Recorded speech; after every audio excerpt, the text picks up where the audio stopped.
Mesdames, Mesdemoiselles et Messieurs, bonjour ou bonsoir, selon l'endroit que vous vous trouvez en ce moment. Vous êtes sur les ondes de Teler TV à suivre Perspective et Prospective, le Congo, la Renaissance. Voici un certain temps que nous nous voyons chaque semaine, chaque dimanche, pour parler du Congo-Brazzaville, de notre pays, dont nous savons tous que rien ne marche après 60 ans d'indépendance et qu'il est temps, évidemment, que nous pensions à un Congo nouveau. C'est bien pour ça que nous avons mis en place cette émission Perspective et Prospective. La semaine dernière, nous avons eu la chance de recevoir sur notre plateau Madame Marie-Louise Ango, qui nous a parlé déjà de l'éducation et qui nous a dit qu'elle ne pouvait pas rentrer dans une salle, en tant qu'enseignante, elle ne pouvait pas rentrer dans une salle de plus de 100 étudiants, 100 élèves.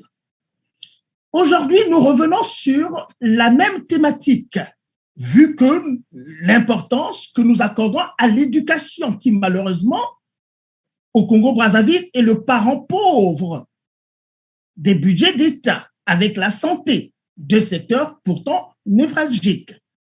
Aujourd'hui, nous avons la chance et l'opportunité de recevoir une personne, Monsieur Jean-Claude Moukala. Monsieur Jean-Claude Moukala est psychologue du travail. Il est psychosociologue des organisations. Il est également ancien de l'Institut de contrôle de gestion, la promotion Jean Mantelet. Monsieur Moukala est également titulaire d'un diplôme d'État d'assistant des services sociaux, c'est vous dire. Et actuellement, il est enseignant, il est professeur en sciences et techniques médico-sociales au lycée Berthen Jumener à Saint-Laurent en Guyane. Monsieur Moukala est également auteur. Il a publié à son actif aujourd'hui 6 ouvrages publiés déjà. Mais Monsieur Moukala est également lauréat du prix de la meilleure nouvelle de l'Agence française de coopération culturelle et technique pour sa nouvelle intitulée, je vous le cite, pour 2000 francs CFA, ta vie. Mais il est également lauréat du prix de l'Association des universités d'Aquitaine pour son recueil de poésie intitulé Sans visage, paru aux éditions La Bruyère. Son dernier ouvrage s'intitule Le jour où Longwy Yam, il va nous le dire lui-même aussi, j'ai du mal à prononcer ce mot, est né, est un drame horrifique sur la grande grève qu'a connue en 2017 et qui avait paralysé toute la Guyane pendant près de 2 mois. Alors, pour terminer cette présentation de M. Moukala, c'est vous dire que M. Moukala est le président du pôle éducation au sein du CEP, le Collège Études et Perspectives du CRC. Sans plus tarder, nous allons accueillir M. Moukala. Bonjour, M. Moukala. Bonjour, mon cher Georges. Comment allez-vous aujourd'hui? Et quelle heure fait en Guyane en ce moment? Alors, actuellement, il est 10h21. Et nous avons un superbe soleil, oui. Ah, mais c'est parfait, ça se voit très bien à travers l'écran. Alors, on va, sans plus tarder, à moins que j'ai oublié quelque chose dans la présentation que j'ai faite de vous, M. Moukala. Ça pourrait suffire, merci. Ah, ben c'est parfait. Alors, sans plus tarder, nous avons affaire à l'éducation, M. Moukala.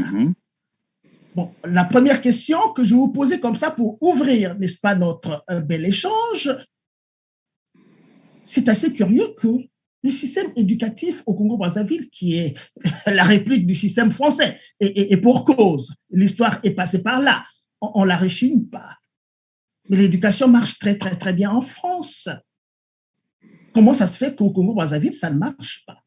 Eh bien, mon cher ami, tout d'abord, je voulais saluer les internautes qui suivent régulièrement votre émission. Mais la question que vous posez, pour moi, porte la réponse dans les notions mêmes que vous utilisez. Vous avez parlé de système éducatif français qui marche en France et qui ne marche pas au Congo. Alors, ma position est plutôt simple. Lorsque nous parlons de système, nous parlons d'un certain ensemble d'éléments qui sont organisés et qui sont en interaction selon des objectifs. Et je pense que la France s'est fixé des objectifs sociétaux pour son éducation. Alors, dis-moi, mon cher, comment voudrais-tu que ce qui a été fait en France dans une logique française puisse réussir en étant appliqué au Congo dans une réalité différente et dans un contexte socio-culturel également différent? Avons-nous les mêmes objectifs? Avons-nous les mêmes modes de pensée pour dire que effectivement, là, il y a eu échec? Mais, mon cher, ça va peut-être te surprendre. Moi, je crois que l'échec de notre système éducatif est consécutif même à sa génétique, si je dois le dire. Pourquoi? Eh bien, tout simplement parce que nous avons appliqué tel que ce qui a été fait en France au Congo. Alors, maintenant, si tu me parles du système scolaire, là, oui, nous pourrons avoir des comparaisons. Mais parce que l'éducation est une autre idée. Nous en reviendrons un peu plus tard. Donc, absolument. Vous faites bien de faire cette différence-là, et je m'en voudrais peut-être aussi d'avoir finalement peut-être mal placé ma question. On parlerait plutôt du système, le système scolaire que nous utilisons au Congo-Brazzaville, qui est en fait calibré sur le système français. C'est bien cela, si je vous Oui, c'est bien cela. Ok, oui. D'accord. Bon, alors, on va aller un peu plus en profondeur regardons donc ce système. Il faut dire que vous êtes originaire du Congo-Brazzaville. Hein? Ça fait longtemps que vous êtes en Guyane, mais vous venez du Congo-Brazzaville. Vous avez fait vos classes primaires au Congo-Brazzaville, certainement jusqu'aux études supérieures, je suppose. Hein? Alors, donc, vous connaissez très bien ce système et même étant en Guyane, je pense que vous êtes resté en connexion avec, n'est-ce pas, le Congo-Brazzaville. Alors, si je vous demandais, comment ferez-vous l'état des lieux du système scolaire au Congo-Brazzaville? Mon cher, les raisons qui ont conduit à l'échec du système scolaire sont connues de tous. L'état de lieu est fait. Mais permets-moi d'aborder plutôt un élément qui est important, qui va au-delà du système scolaire. Absolument. Pour comprendre l'échec même de ce système scolaire, parlons du système de l'éducation. Très bien, très bien. Allons-y alors, c'est exactement ça. En fait, c'est cela ce qui est important. Donc, je disais tantôt que la finalité de l'éducation, c'est de former des acteurs sociaux qui ont toute leur place dans leur communauté, sur leur territoire, dans le contexte socio-culturel. Et c'est ce que nous n'avons pas fait au niveau du Congo. Donc aujourd'hui, si il y a déliquescence du système scolaire, c'est parce que les valeurs mêmes que nous avons portées, je crois que nos générations jusqu'à présent, nous avons porté des valeurs de l'excellence. L'excellence qui consistait pour nous à tout faire pour être un atout pour nos pays. Et aujourd'hui, les préoccupations ne sont plus les mêmes. On nous a souvent traités de rêveurs, parce qu'on portait un pays en rêve et on avait conscience que les compétences que nous devons acquérir seraient au service du pays. Mais aujourd'hui, les compétences servent à quoi? À se positionner socialement, à accroître son influence dans la société, mais une influence en termes de pouvoir politique que réellement de cette volonté de pouvoir sortir le pays de son marasme. À vous entendre, un système éducatif qui ne fonctionne pas, ce n'est pas que le pays a manqué des moyens pour faire fonctionner ce système éducatif d'une manière générale. À qui incombe cette responsabilité? D'après vous, comment on en est arrivé là? Et je veux dire quand même aussi que, puisque nous parlons quand même de notre pays, nous regardons l'histoire de notre pays, nous avons vécu des choses jusqu'aux années 70, c'est la fin des années 70, début 80, il y avait quand même un effort qui était fait quand même aussi là où on nous disait que au Congo-Brazzaville, à la différence des autres pays comme le Sénégal, le Mali et d'autres pays, le Congo-Brazzaville atteignait à peu près les 100% de scolarisation. C'était quand même un point positif aussi dans l'ensemble du système éducatif. Oui, absolument. Mais alors là, je vais même vous dire, merci que ce système soit en échec. Merci que le système que nous avons importé soit en échec. Parce que, mon cher, tu sais ce qui s'est passé.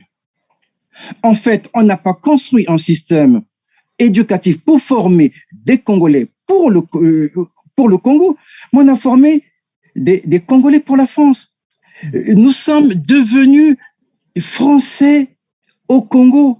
Et nous sommes perdus, nous, en tant que Congolais. Le système éducatif n'a plus existé depuis les années des indépendances. Je suis désolé de le dire. Nous n'avons plus eu de système éducatif. Le nôtre, le système éducatif traditionnel, qui formait l'individu avec plusieurs acteurs, non seulement l'école, la personne, le village formé, mais aussi l'expérience de la nature formée. Cela a disparu pour avoir un système exclusivement centré sur la scolarité. Et ce, pour former autre personne que moi, ce que je suis congolais. Vous savez, mon cher Georges, je vais te dire quelque chose qui m'a beaucoup peiné. Est-ce que tu sais que je ne sais pas réfléchir en congolais? Est-ce que tu sais que mes rêves se font en français? Je sais que la représentation que j'ai du réel se fait en français. Je ne suis plus moi. Je suis celui qui a été. Je suis, et en fait, la parfaite illustration du succès de ce système, malheureusement, que nous avons adopté. Et que je prie de tous mes voeux qu'il périclite pour que nous puissions reconstruire un nouveau système qui soit adapté à nos valeurs, à nos réalités et à notre culture. Jean-Claude, mais là, vous évoquez des choses très, très, très importantes, des enjeux essentiels, là. On convoquerait même la psychodynamique, là, à entendre ce que vous êtes en train de dire, là. Bon, l'autre chose aussi que je voulais mentionner un peu, bon, vous avez dit quand même que les choses ont commencé à tourner mal à une certaine époque. Vous avez évoqué les indépendances et tout cela. Mais quand même, avant les indépendances, quand il y avait l'administration française, on a comme l'impression, vous allez me dire si je me trompe, on a comme l'impression que les choses marchaient mieux à ce niveau-là quand les Français avaient les choses en main. Mais comment peut-on expliquer que les Français soient partis et que, évidemment, nous n'ayons pas opéré cette mutation, finalement, pour ramener les choses au niveau de notre culture en tant que telle pour que ça puisse mieux s'adapter à l'éthos qui est le nôtre. Alors, je peux me tromper, mais vous allez me le dire, il y a comme une sorte de contradiction, que quand les Français étaient là, avaient le système en main, les choses semblaient bien marcher. Il y avait l'émulation,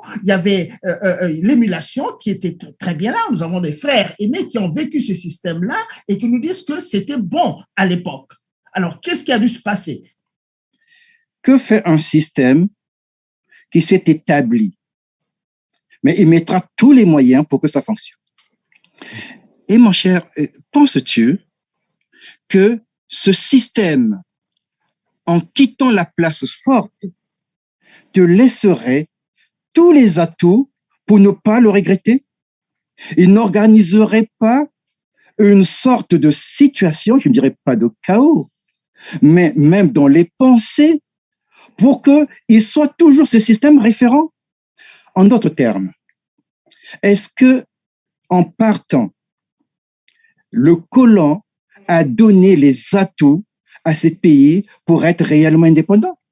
Mais sinon, qu'une façon de poursuivre son œuvre, mais cette fois-ci, en portant un habit qui soit, alors, disons-le, acceptable, aussi bien pour lui qui te laisse la place que pour ceux qui restent. La nécessité de maintenir son emprise sur les anciennes colonies, c'est organiser leur échec. Et malheureusement, nous-mêmes, nous sommes complices de ces échecs.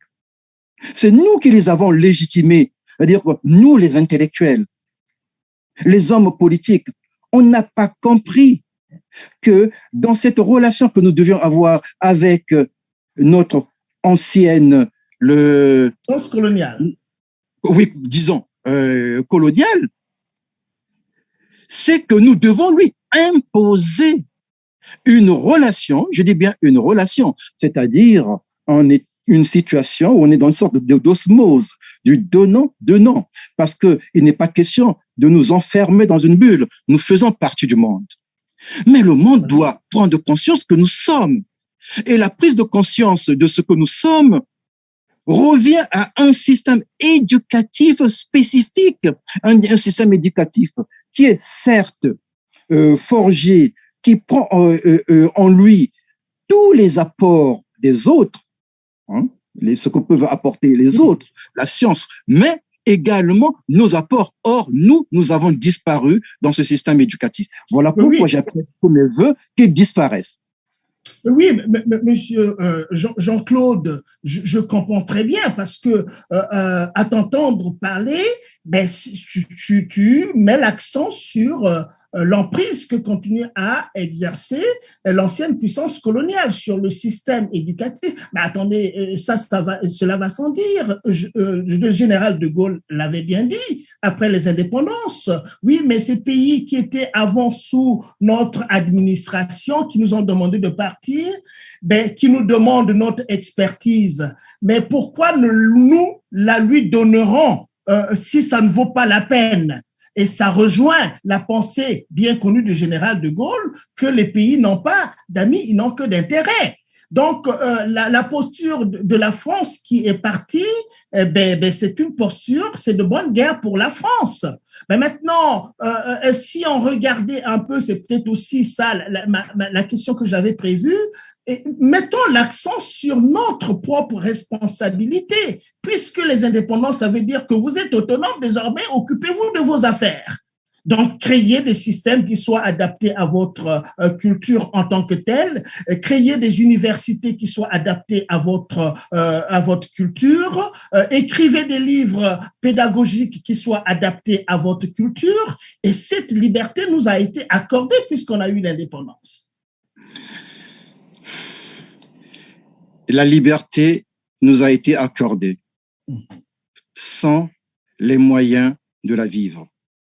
Dans un ouvrage, tu me fais penser à cela, dans un recueil de nouvelles, il y a un de mes personnages qui dit, on avait trouvé dans un bar à Café Rio,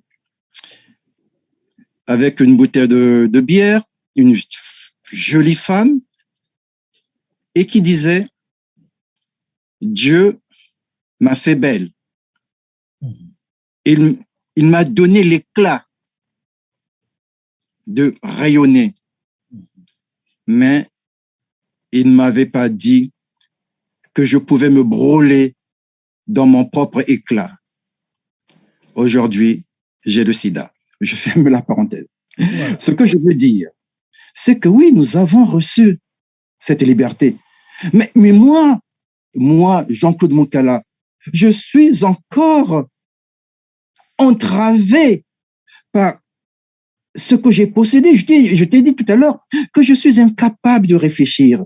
Vous savez, un monde qu'on ne peut percevoir qu'avec la culture de l'autre va toujours nous échapper.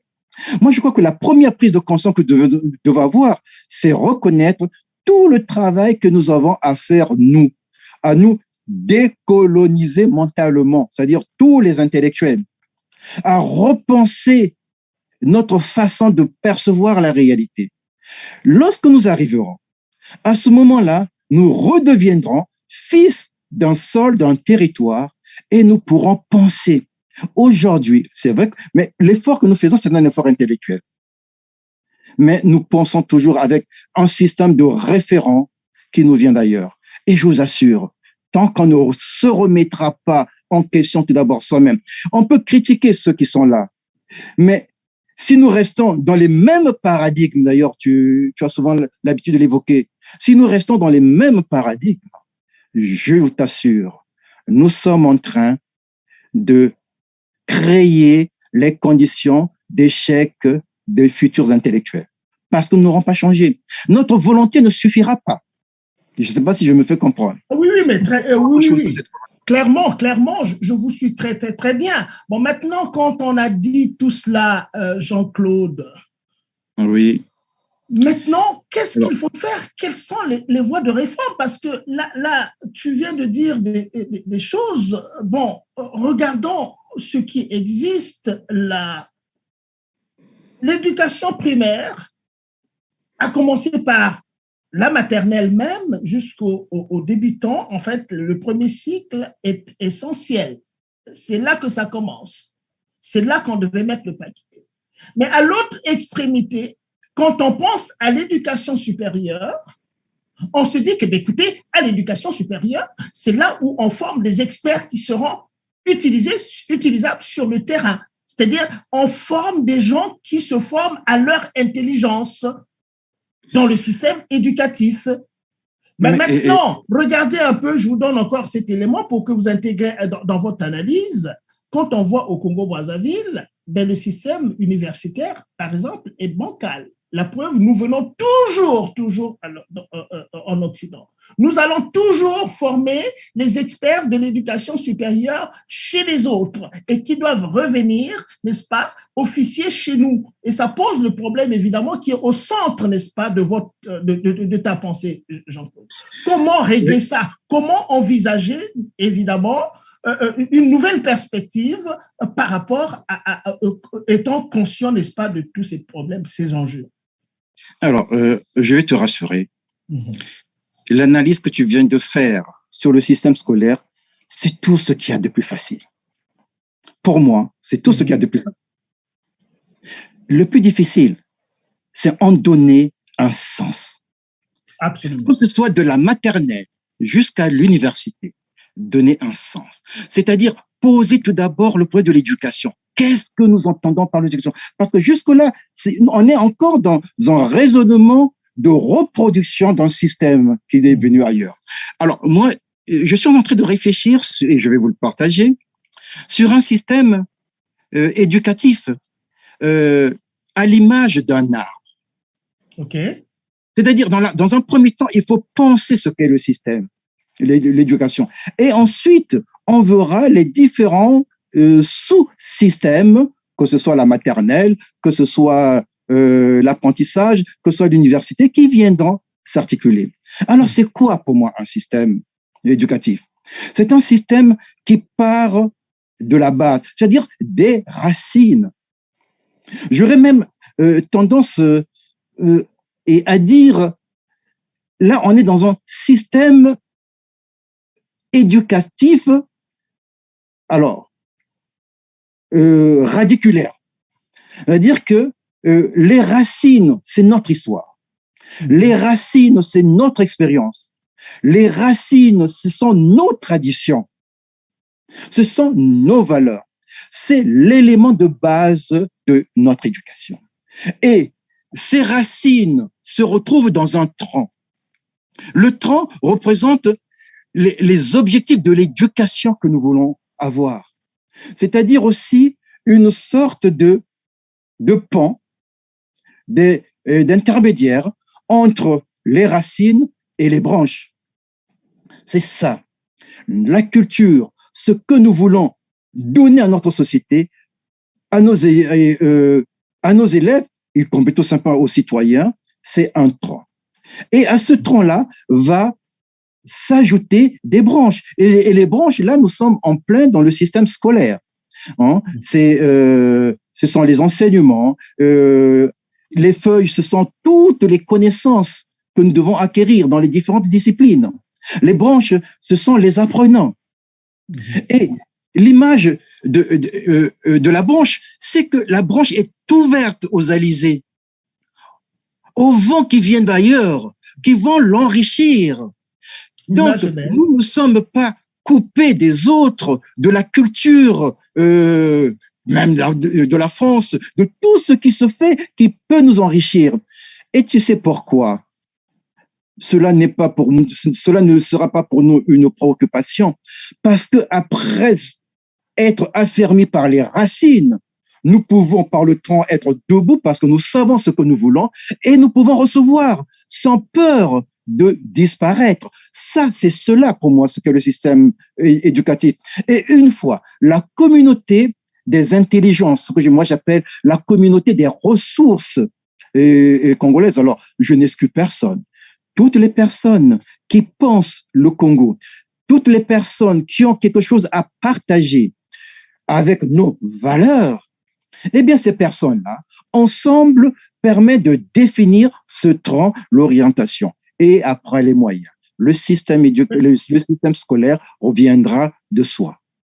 D'accord. Mais oui, je comprends la belle image, la belle symbolique de l'arbre, avec ses racines, avec son tronc, et les branches et les feuilles qui sont balayées de temps en temps par les vents venus d'ailleurs, là, en espérant que les vents ne soient pas très puissantes pour arracher les feuilles? Ou bien est-ce qu'on va mettre en place des mécanismes pour freiner ce vent-là, que c'est comme une brise, ça vient tout simplement tutoyer, chuchoter sur les feuilles, de sorte que les vents qui viennent d'ailleurs aussi soient réinvestis quand même de façon positive dans le système. Aujourd'hui, mettons-nous quand même à l'évidence de la mondialisation, des échanges qui se sont développés et ainsi de suite.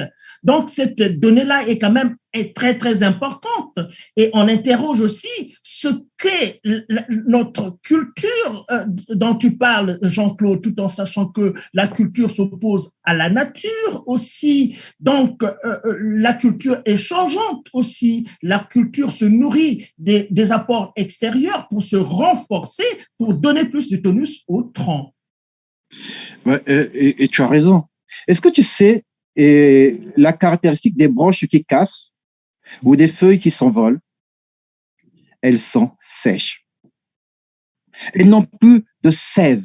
Nous n'avons pas à craindre les apports extérieurs. Et nous en serons d'ailleurs d'autant plus forts et que nous les recevrons que la sève vit en nous, que la sève est réelle. La sève, c'est le socle, le substrat sur lequel nous sommes. C'est cette racine qui fait qu'effectivement, je trouve ma force en elle. Et alors, ayant été affermi par ce que je suis, je peux à ce moment-là, sans crainte de l'autre, parce que je ne disparaîtrai pas dans l'autre, je pourrais m'ouvrir. Et c'est parce que je me suis affermi que l'autre aussi peut trouver en moi un élément qui le raffermira. Oui, tu as raison. L'absence de sève, la sécheresse de notre éducation, c'est-à-dire des apports culturels que nous avons reçus, nous rend sensibles et friables aux alizés venus d'ailleurs. Mais ce ne sont même pas des alizés, ce sont des vents, et parfois même des tempêtes. Oui, d'accord. Bon, alors, là, maintenant, hein, une fois qu'on a dit toutes ces choses-là qui sont des choses fondamentales, mais finalement, nous sommes en train de penser, n'est-ce pas? Nous sommes en train de penser le système éducatif à travers des fondements, les choses les plus essentielles et qui vont redonner, n'est-ce pas, de la vigueur à notre, malgré, évidemment, toute l'histoire qu'on a vécue, des brassages, des influences qui viennent de l'extérieur, positives ou négatives. Et là, Jean-Claude, qu'est-ce qu'il faut faire concrètement quand on a regardé le système tel qu'il est aujourd'hui? Si aujourd'hui, quelqu'un vous dit, ben, Monsieur Jean-Claude Mounkala, voilà, il y a un changement en profondeur au Congo-Brazzaville, on a besoin des experts qui vont repenser le système éducatif, on vous accorde le ministère de l'Éducation. Qu'est-ce que vous ferez dans un premier temps? Qu'est-ce que vous feriez, vous, puisque vous êtes conscient de l'état de la situation? Qu'est-ce que vous ferez? Je ne sais pas si je resterai 2 heures à ce poste. Tu sais pourquoi? Mais non, il faut que vous restiez parce que vous avez donné que non, mais je connais le système, je connais les problèmes qui se posent et je suis volontaire pour réformer les choses. Mais vous savez ce que je dirais, la première des choses, je dirais, oh, merci les fossoyeurs de ce système éducatif. Ils nous ont rendu service. Voilà. Parce que s'ils n'avaient pas fossoyé, je serais un Congolais d'emprunt et je ne pourrais pas penser l'éducation. Mais parce que malgré eux, ils ont contribué à la faillite de ce système que je pourrais reconstruire, retrouver mon système. Voilà ce que je dirais en premier. D'accord. Mais allons-y maintenant, concrètement. Oui. Quels sont les actes que vous posez? Un peu comme on pose la question, nouveau gouvernement, vos premiers 100 jours, qu'est-ce que vous mettez en place? La première des choses, c'est s'extirper de cette tendance à se croire expert dans un domaine. Je veux dire que l'éducation n'est pas l'affaire des spécialistes de l'éducation. Je réunirai. Voilà. Je ne serai pas Premier ministre, donc je ne suis que le ministre de l'Éducation, mais je réunirai toutes les intelligences pour tout d'abord penser ce que nous pensons être l'éducation. Parce que tant que nous n'aurons pas défini, je ne voudrais pas d'une éducation qui sera toujours la copie du regard de l'autre, pardon, pas la copie du regard, la copie de l'autre. Qu'est-ce que nous entendons par éducation? Quoi? Mais sans vous couper, oui. sans te couper, Jean-Claude, je te suis très, très bien. Je pense que c'est ce qu'il faut faire, puisque c'est une refonte en pour. Essayez de dire, ben, c'est quoi les acteurs? C'est qui les acteurs? Est-ce que tu peux nous dire un peu ces acteurs pertinents qui feront partie de l'élan que tu redonnes à la chose? Alors, je peux même te dire que non, ben écoute, oui, ministre de l'Éducation, osons, tu es président de la République. Osons. Ah. Et tu es président, c'est-à-dire que tu as tous les pouvoirs. Hein? Tu vois que je remonte à ce niveau-là pour te faire. Ah oui, là, effectivement. Tu as tous les pouvoirs. Personne ne t'empêche de ne rien faire. Alors, qu'est-ce que tu fais? Comment tu définis le système éducatif et quels en sont les acteurs que tu penses pouvoir réunir pour repenser ensemble le système tel que tu l'envisages? Alors, pour moi, l'éducation, c'est la formation des acteurs d'une société qui prendront leur pleine place dans la société. Alors, ça veut dire quoi, prendre sa pleine place dans la société? Ça veut dire apporter ses savoirs, mais également sa personnalité, toutes ses ressources, les ressources culturelles, les ressources morales, les connaissances pour aider le pays. C'est ça, pour moi, l'homme acteur social de l'éducation. Et cela se forme pas seulement par des spécialistes, par des pédagogues. Pour moi, un système qui exclurait, par exemple, la tradition, qui exclurait la sagesse des anciens, pour moi, c'est un système qui est voué à l'échec. Un système qui s'articulerait sur tous les acteurs de la société, les représentants de la société et non seulement des spécialistes, voilà sur quelle base nous pourrons commencer par réfléchir sur la. Moi, je proposerais un état, des états généraux de, on le dit d'une manière voilà. Traditionnelle, mais des états généraux de l'éducation. C'est-à-dire, dans l'objectif, c'est quoi l'éducation, pourquoi et comment. Voilà les trois questions qu'on poserait dans ces états. Avant de construire même voilà. Les outils pour les réaliser. Oui, j'ai la réponse à ma question. Hein, j'ai la réponse à ma question et j'en suis heureux. Et pour renforcer ce que tu viens de dire, Jean-Claude, bon, quand on va aussi à l'étranger, c'est pour voir aussi les choses qui se font chez les autres et qui réussissent également. Je suis au Québec. Je connais le système éducatif du Québec. Et je vois la façon dont ils font, et c'est une façon, ils ont ce qu'ils appellent la révolution tranquille. La révolution tranquille, c'est quand ils sont sortis d'une période qu'ils ont appelée de 35 à 1959, la période du Duplessis. Hein? Maurice Duplessis, qui était le premier ministre. Le duplessisme qui est souvent référencé comme la noirceur, la période de la noirceur. Et que les années 60, ils ont ouvert le Québec à la modernité avec la révolution tranquille. Alors, comment ils ont procédé? Bien évidemment, c'est de revoir de fond en comble des secteurs entiers de la société, y compris l'éducation. Et au niveau de l'éducation, évidemment, ils ont mis en place ce qu'ils appellent une commission d'enquête sur l'éducation. Alors, cette commission d'enquête sur l'éducation a duré beaucoup de temps, hein, parfois toute une année et demie, où une commission est là qui regroupe tout ce que tu viens de dire, tous les acteurs qui ont un rapport avec l'éducation à tous les niveaux. Et on leur a doté des moyens substantiels pour repenser tout le système de fond en comble avec des experts, avec les non-experts, avec les familles, avec les personnes concernées, avec les gouvernements. En tout cas, ils ont travaillé là-dessus. Et ces commissions d'enquête sont aidées par des groupes d'études aussi, vous voyez. Donc, je vous suis très bien. Je suis désolé de faire mais c'est une discussion. Hein. C'est pas oui, bien sûr. La perspective est prospective. Mais c'est pas poser des questions, c'est élargir la zone de compréhension de la chose. Donc, c'est pour vous dire simplement que dans vos premiers 100 jours-là, ce que vous mettez en exergue, évidemment, c'est ce qu'il y a de fondamental. Mais j'ajouterai une chose. C'est vrai, nous avons la chance. Hein. Comme il y a un adage qui dit « a beaucoup appris qui a voyagé ». Mais encore, faudrait-il que je sois capable de me remettre en question et de recevoir l'autre.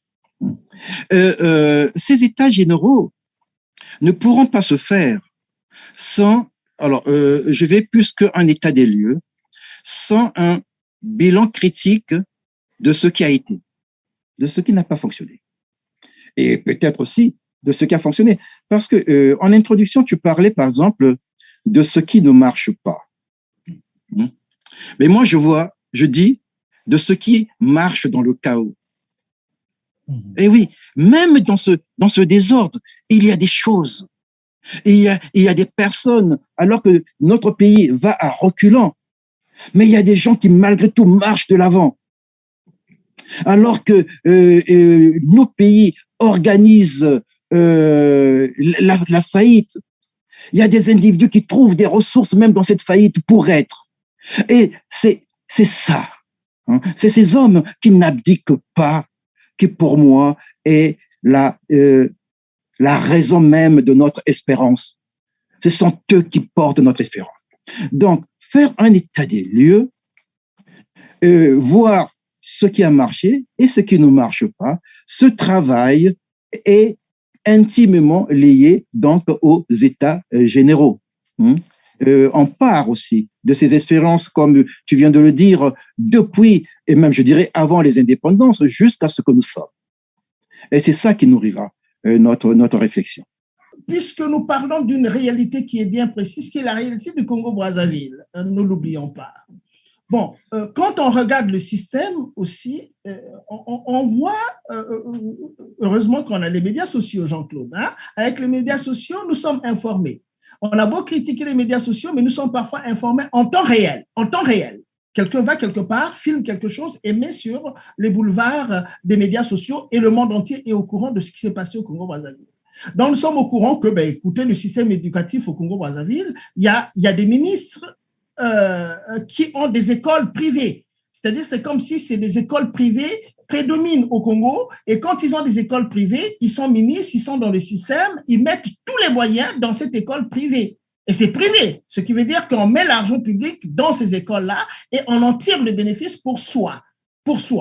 Et en tout temps, le système public est en lambeaux. On a bien souvent vu des images insoutenables des enfants qui sont dans une salle de classe qui n'a pas d'ouverture, qui sont assis à même le sol et qui sont à plusieurs dans les salles de classe. Alors, comment est-ce que tu vois ça? Est-ce qu'on peut dire un peu dans l'approche qu'il a? Mais il y a des choses qui marchent aussi. Il y a des choses qui marchent. Dans ce chaos, il y a des choses qui marchent.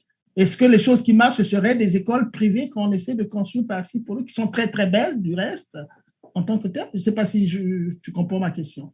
Ce que suscite ta juste observation et analyse des faits, c'est une profonde tristesse et un sentiment de modestie. Tristesse parce que cela sanctionne l'échec de l'intellectuel. Ah. Je suis désolé de le dire, ces ministres, ceux qui construisent, ceux qui prennent, ceux qui extirpent, ceux qui dérobent, c'est toi et moi. Ce sont nous, les intellectuels. Et c'est ça qui m'attriste. Et c'est vrai que quand on arrive là, j'ai un peu de la peine. Je me rappelle il y a quelques années, à l'époque où nous caressions l'espoir qu'on rentrerait, parce que j'avoue, je ne pensais pas que 30 ans après, je serais toujours loin de mon pays. Mais hélas. Et quand on pensait qu'on allait rentrer, il y a un ami qui me dit, Jean-Claude, j'espère que tu ne feras pas comme les autres quand tu vas rentrer, que nous allons garder les liens, que tu seras toujours présent. Je me rappelle comme c'était d'hier, je lui ai dit, la volonté que j'ai aujourd'hui, et c'est là, je maintiendrai le lien. Mais qui suis-je? Mais les autres aussi ont dit ce que j'ai dit. Et qu'est-ce qui s'est passé? Est-ce qu'il y a une réalité transcendant l'individu pour s'imposer à lui et faire que cette personne soit totalement différente de ce qu'elle était? J'avoue, je ne sais pas. Mais peut-être parce que je ne sais pas, que je suis obligé d'être sur mes gardes. Parce que je me dis, si l'autre, l'activiste de l'AEC, de la FEANF, qui ont battu les pavés de Paris, se trouve être celui-là que nous décrions, cela m'interpelle. Et cela m'appelle énormément à la vigilance et à la modestie. Alors oui, je dis la volonté, je l'ai. J'ai encore un peu de chance parce que j'ai côtoyé quand même le système, j'ai travaillé, j'ai eu des activités. Je sais tout de même ce qu'il en est, mais c'est vrai. Quel échec pour nous tous. Oui, quel échec pour nous tous, d'accord, mais quand on dit aussi nous tous, on globalise. Là, tu as évoqué les intellectuels congolais. J'avais prévu une question là aussi. Tu m'as dévancé, mais je vais te la reformuler quand même. Le Congo-Brazzaville est en Afrique parmi les pays qui ont produit beaucoup plus d'écrivains de talent. Je ne vais pas les citer, on les connaît. Chikaya Outamsi, les Sunila Boutansi, les Emmanuel Dangala, les Henri Lopez. Je veux m'apaisantir parce que je pense quand même qu'il faut qu'on apprenne à citer des noms clairement. Des noms qu'on cite, évidemment, parce qu'ils ont eu, à un moment ou à un autre, un lien organique avec le système, avec ceux à qui on a donné la responsabilité de mener le pays. Monsieur Henri Lopez est parmi ces personnes-là. Et on a vu que monsieur Henri Lopez également a beaucoup travaillé avec le système aujourd'hui, à qui on affuble, n'est-ce pas, l'échec du système. Pas seulement, je vais le dire. Alors, ma question, c'est de savoir, mais comment un pays aussi bien doté de penseurs, d'intellectuels, a pu, n'est-ce pas, pousser vers le naufrage un système qui relève pourtant de leur champ de compétences, la culture et l'éducation. Qu'est-ce que vous direz à ces gens-là qui sont encore vivants, hein? Ils sont encore vivants et ils nous écoutent aujourd'hui, ils nous entendent quand nous faisons cette émission-là.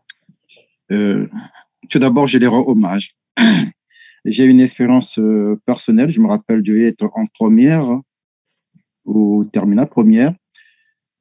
Nous avons créé l'association des jeunes écrivains congolais et nous avions organisé à la semaine africaine c'était notre intronisation, une conférence sur la littérature. Et je me rappelle, nous avions cité un certain nombre d'auteurs, notamment Guy Menga, parce qu'on ne peut pas parler du théâtre sans Guy Menga.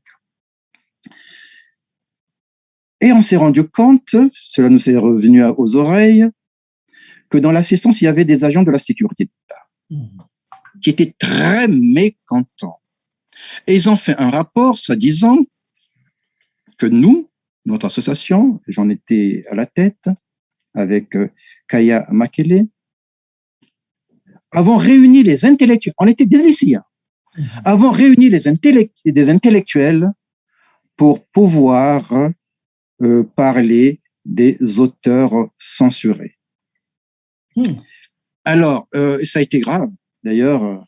Et donc, il était question qu'on nous convoque. Et là, je dis, je ne sais pas si son Excellence se souviendra, mais nous n'avons eu notre liberté que grâce aux interventions de M. Tati Loutard et d'Henri Lopez, qui ont su modérer et expliquer ce qu'on a fait.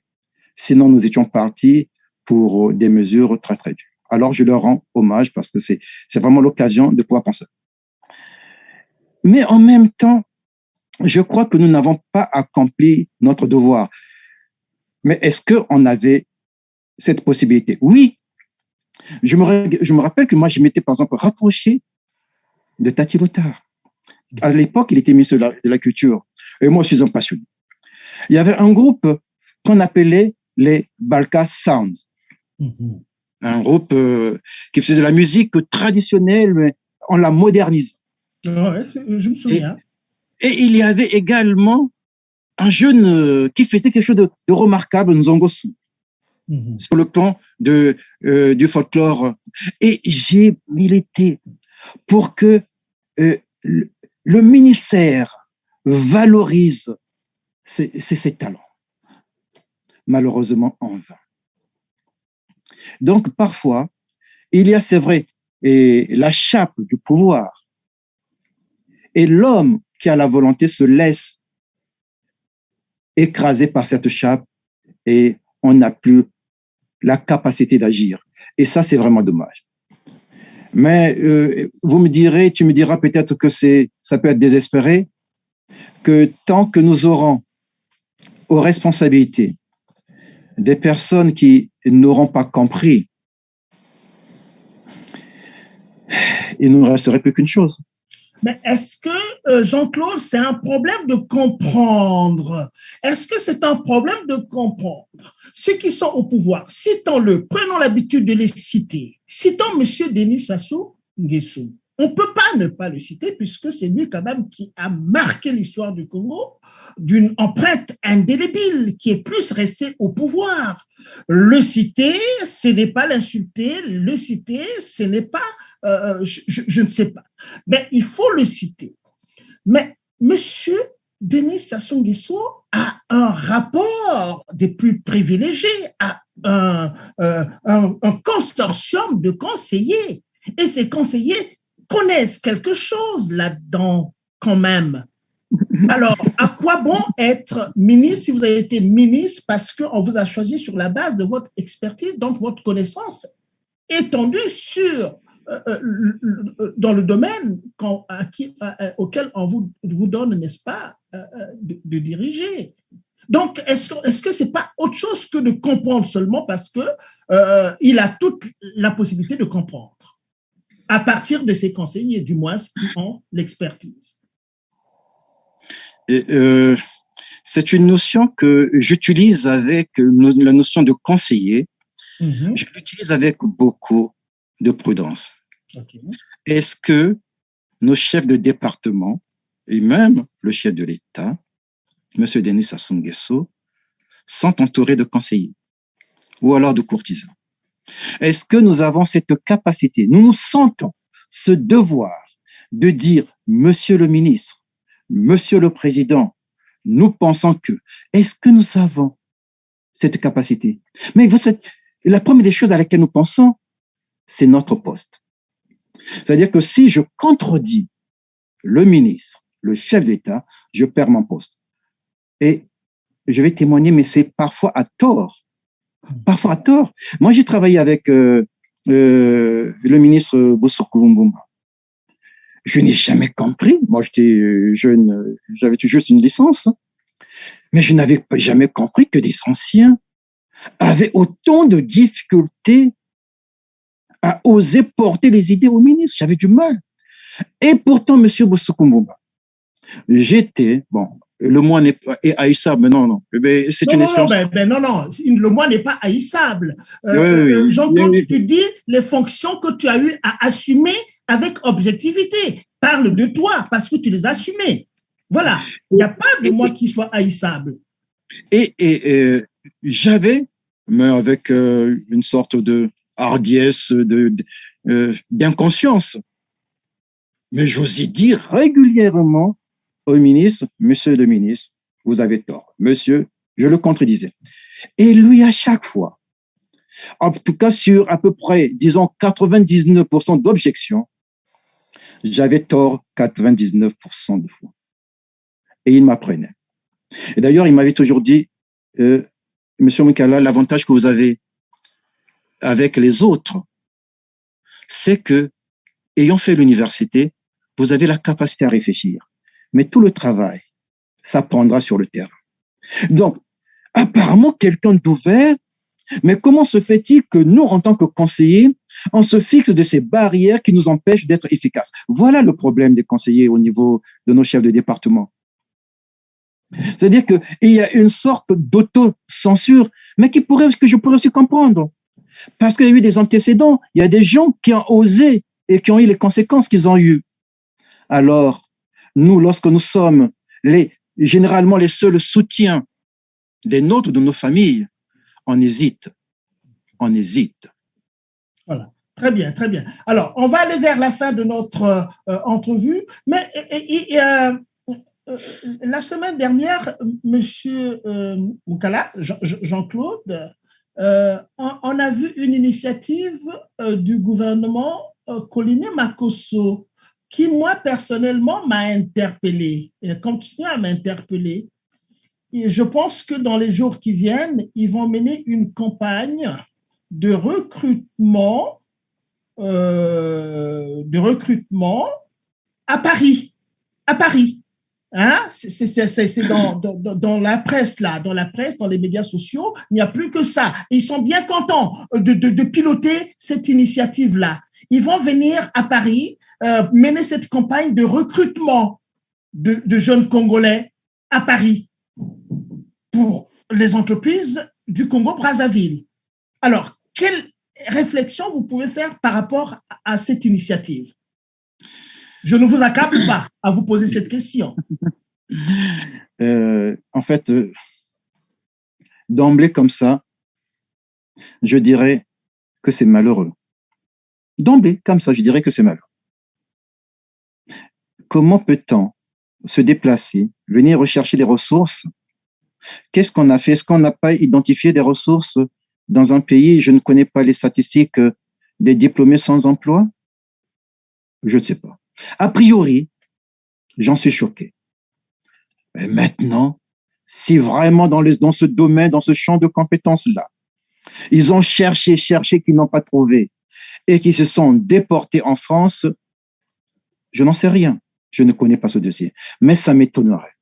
Parce que vous et moi, dans nos entourages, nous connaissons des gens capables qui sont rentrés. Et ces mêmes personnes qui aujourd'hui, sûrement toi, si tu l'as reçu, aujourd'hui nous disent, Jean-Claude, nous avons eu tort d'être rentrés. Ne fais pas cette bêtise. Alors, moi, ça me fait mal. Parce que, quel que soit mon désir de compréhension, et je veux bien leur donner ce crédit, mais je ne peux pas croire qu'ils n'ont pas ces ressources-là. Est-ce qu'il n'y aurait pas une autre raison derrière que celle de venir chercher des ressources? Je crois qu'on ferait mieux de se poser cette question-là. Pourquoi Paris seulement? Pourquoi pas Londres aussi pendant que nous y sommes? Pourquoi pas Berlin pendant que nous y sommes? Pourquoi pas le Cape Town pendant que nous y sommes? Pourquoi pas Montréal pendant que nous y sommes? Pourquoi seulement Paris et aussi au Congo-Brazzaville avec tous les chômeurs qui produits par l'université Marien Ngouabi? Et c'est là, quand je vous pose cette question aussi, c'est de rapporter un peu la chose, l'enjeu aux réflexions qui sont les tiennes aussi de cet arrimage entre la culture congolaise au sens strict. Je pense quand même que les gens qui sont formés à l'université Marien Ngouabi, qui ont appris à construire leur intelligence à l'université Marien dans la culture congolaise en tant que telle, seraient les mieux placés quand même d'occuper les postes que le régime de le gouverneur de Mamakosso veut venir offrir aux gens de Paris. Et moi, franchement... Alors, je vais poursuivre ton indignation parce que je m'attendais à une telle attitude pour les générations précédentes. C'est-à-dire qu'il y a un rapport à la mère patrie viscéral, voilà, on va en cours, mais pas de nos générations. Nous qui sommes quand même capables de pouvoir recevoir et choisir. Comment se fait-il qu'on s'inscrirait encore dans cette relation? C'est-à-dire nous, notre génération, parce que c'est notre génération qui se trouve là au pouvoir. Hein? Ce n'est pas la génération des Massamba Deba, des Milongo et autres. C'est nous. Alors, ça, c'est malheureux. C'est-à-dire que, d'une manière peut-être inconsciente, nous voulons reproduire, d'ailleurs, ce que j'ai dit en premier, cette relation de dépendance. Hein? Nous sommes les propres fossoyeurs de notre identité parce que nous voulons toujours nous arrimer à l'autre. Mais tu l'as dit, les relations qu'on a avec les pays, ce sont des relations d'intérêt. Je pense un petit peu à une conférence, on avait participé à la réunion France, Aquitaine, Caraïbes, Afrique, et dans la délégation congolaise, elle était conduite par le ministre, c'était à l'époque de la transition, par le ministre de l'économie, qui était bien heureux de voir un compatriote être là et qui croyait avoir un soutien. Le discours qu'il a tenu sur les entreprises françaises, un discours moralisateur. Vous avez obligation, vous devez, vous.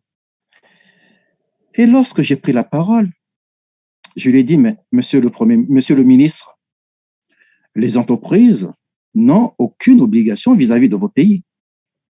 L'entreprise n'est pas une œuvre philanthropique. Mais l'entreprise a son intérêt. Moi, si je viens chez vous, c'est parce que je gagne quelque chose. Et vous, qu'est-ce que vous faites pour dire, OK, vous avez besoin de faire votre chiffre d'affaires. Venez vous enrichir en nous enrichissant. Mais ne nous posez pas l'obligation de devoir. On n'a aucun devoir. Il n'y a que mes intérêts. Alors, lorsque nous l'aurons compris, peut-être qu'à ce moment-là, nous serons prêts de sortir de cette relation postcoloniale que nous entretenons. Bon, vous êtes le directeur du pôle éducation au sein du CEP et vous travaillez très fort. Vous travaillez très fort à voir sincèrement le contenu de ce que vous faites dans ce pôle-là. Alors, est-ce que vous pouvez nous en dire un peu plus sur l'orientation de vos travaux là-bas et aussi adressez-vous un peu au peuple congolais puisque vous êtes en train de faire pour ce peuple et autour des enjeux d'éducation tels que vous venez de les décrire ici.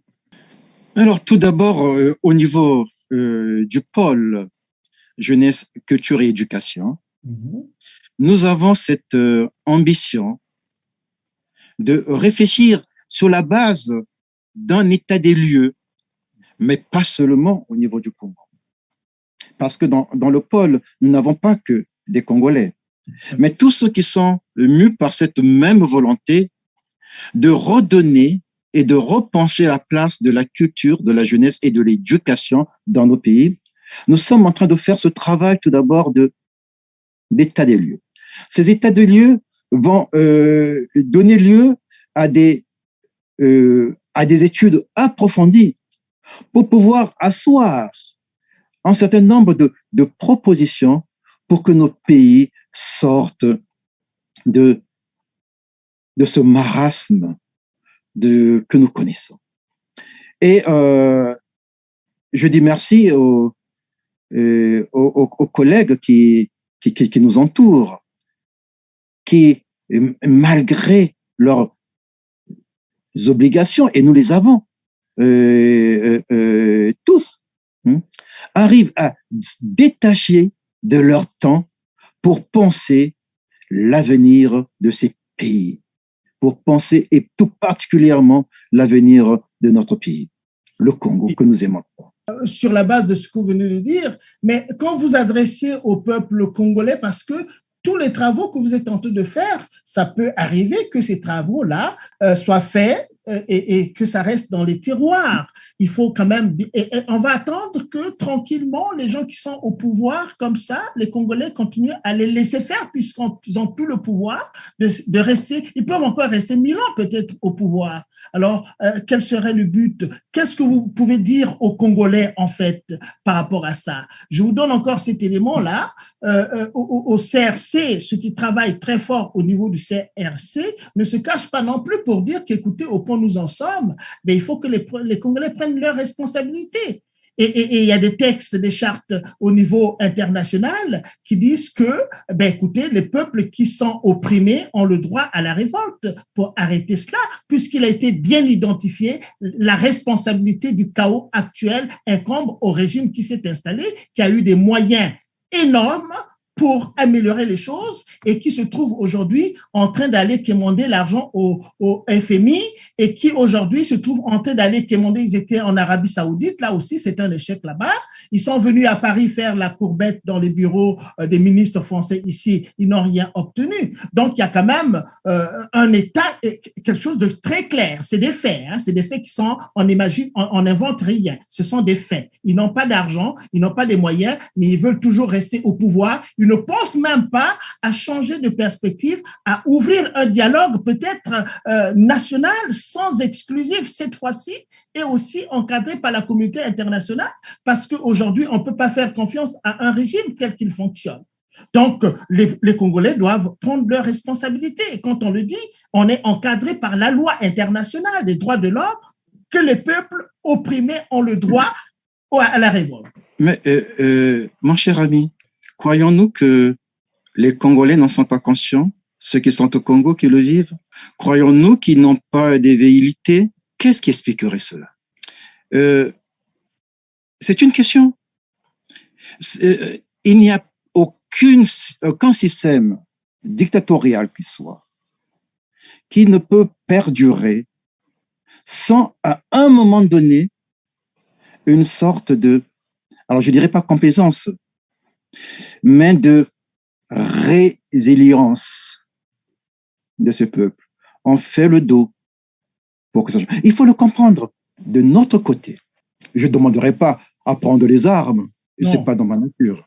Mais ma contribution se situe au niveau de l'intelligence des Congolais. Et je crois vraiment en cette intelligence-là.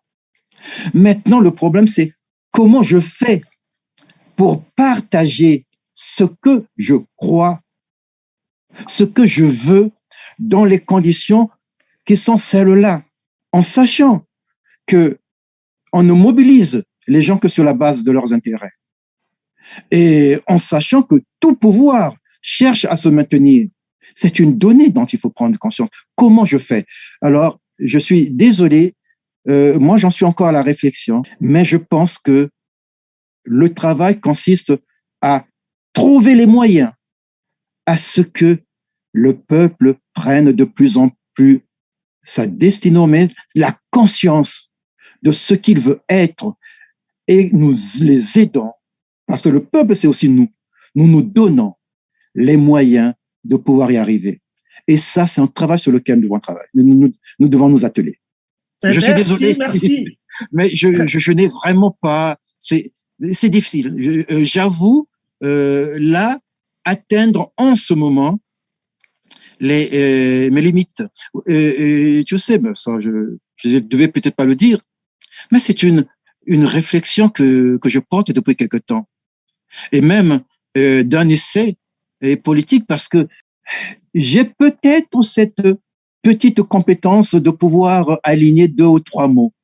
Et le projet que j'ai, en dehors des projets littéraires, c'est partager cette réflexion autour d'un ouvrage que je suis en train de conduire, qui s'intitule « Non, le soleil ne s'est pas caché, ne s'est pas couché sur le Congo, sur l'Afrique non plus. » Mais ça, c'est une très, très, très belle conclusion. Le soleil ne s'est pas caché des Congolais. Le soleil, il est là. Il suffira aux Congolais de faire comment, n'est-ce pas, aller trouver ce soleil-là pour qu'il, n'est-ce pas, puisse leur apporter la chaleur dont ils ont besoin et les bienfaits du soleil. Et dans tes travaux aussi, tu brodes beaucoup sur la notion du bien-être, le bien-être des Congolais. On l'a pas suffisamment évoqué, mais la prochaine fois, tu nous feras le plaisir d'accepter de nouveau notre invitation pour qu'on puisse approfondir cette question essentielle, et je sais ta passion par rapport à ces enjeux-là. Et donc, à ce moment-là, on abordera la notion du bien-être chez les Congolais sous le prisme toujours de l'éducation d'une manière générale. Oui. Parlons du développement et du bien-être. Le développement et le bien-être. Voilà, ça pourra faire l'objet de notre prochaine rencontre en fonction de ta disponibilité. Je sais que tu as beaucoup de choses à faire et également avec tout cet agenda que tu as. Alors, il nous reste donc à te remercier d'avoir accepté notre invitation et aussi à remercier nos internautes qui ont pris l'habitude de nous suivre depuis un certain temps, et nous sommes très, très, très contents de nos taux d'écoute quand même autour de perspectives et prospectives. Ils sont comptables. Vous êtes comptables de cette émission. Ceux qui voudraient s'exprimer à cette émission pourront prendre langue avec nous, ceux qui ont quelque chose à dire, quelque chose surtout à proposer sur la base, évidemment, du chaos total que nous connaissons aujourd'hui. Je pense que tout le monde en est conscient, davantage des gens qui dirigent ce pays. Alors, donc, il nous reste à vous dire au revoir et au bonheur et au plaisir de vous retrouver la semaine prochaine autour d'une autre émission. Merci. Au revoir. J'ai été très honoré. Merci. Merci Jean-Claude. Merci beaucoup. Merci à toi.